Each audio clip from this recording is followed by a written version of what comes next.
Centralna Street, Borodyanka. In the devastated suburb that Ukraine's interior minister calls one of the biggest tragedies in Ukraine, many who died lived along this single doomed street.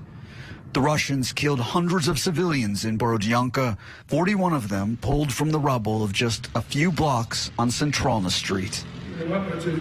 Borodyanka's acting mayor considers Centralna Street a crime scene. Did they commit war crimes? Airstrikes on civilians in residential areas, he says, are war crimes. In their advance on Kyiv, the Russians tried to suppress Borodyanka, which is about 40 miles east of downtown. It lies along the highway. Through airstrikes, they destroyed around a dozen buildings like the ones behind me. The Russian bombs tore through the center of the 5 to 10-story tall buildings, once home to thousands, including Vladislav Pachuhin.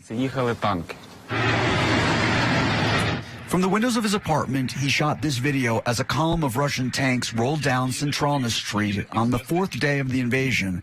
He knew he had to escape. We understood it was too dangerous to stay in the apartment, he says, so we moved to a garage nearby where we had good shelter. 2 days later, he woke up to the sound of explosions. He and his girlfriend got in their car to escape Borodyanka. When they drove past their apartment building, there was just clouds of dust and ruins. It was horrible, he says. He is testimony to the horrifying randomness of death on this street.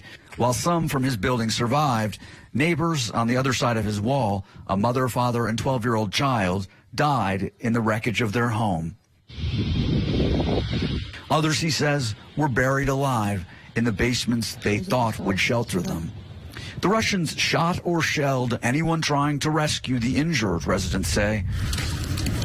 But a few days after the bombings, a woman who lived nearby braved Russian snipers to walk her dogs near the wreckage. Tell me the story. What happened? The dog started growling, she says. It took me by the leg and moved me towards the building. We met Tetiana Petrochenko on Centralna Street, and she told us how people trapped under the rubble cried out to her. They had been without water and food for 3 days. There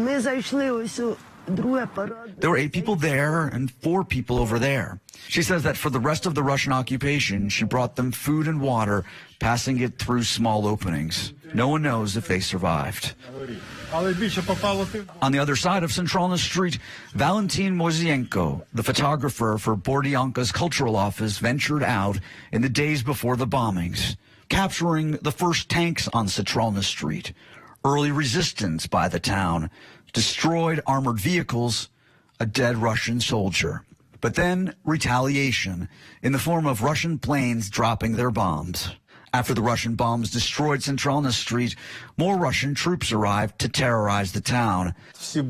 A huge column of tanks and armored vehicles moved through Centralna Street. They struck everything, residential areas, private houses, people on the street. And then Russian soldiers occupied his building. He stops to show us a bullet hole on his door. They ransacked and looted from his neighbors. Moisenko's balcony looks out on a park and the statue of Taras Shevchenko, the Ukrainian national poet. The Russians put a bullet through the head of Shevchenko, execution style. The poet, like the destroyed buildings he faces, are now monuments to the horror of Russian atrocities in their battle for Kyiv. Newsy correspondent Jason Bellini is joining me from Kyiv, Ukraine tonight.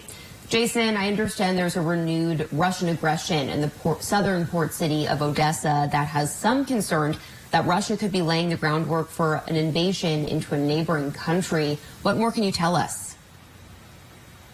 Hi there, Bianca. Well, there's enough concern in Moldova for that country's president to convene today her Security Council. This after a series of explosions on a strip of land controlled by separatists in that country. Now, the U.S. has been warning that amid the war in Ukraine, Russia could launch false flag attacks in nearby nations as a pretext for sending troops. And Ukraine is accusing Russia of attacking a bridge that links Odessa with Moldova. Now, Newsy can't independently verify this video, but a Ukrainian official accused Russia of trying to cut off part of the Odessa region to create tension amid the events. We'll certainly keep an eye on developments over in that part of the country, Bianca. Jason Bellini in Kyiv for us tonight. Thank you so much, and please stay safe.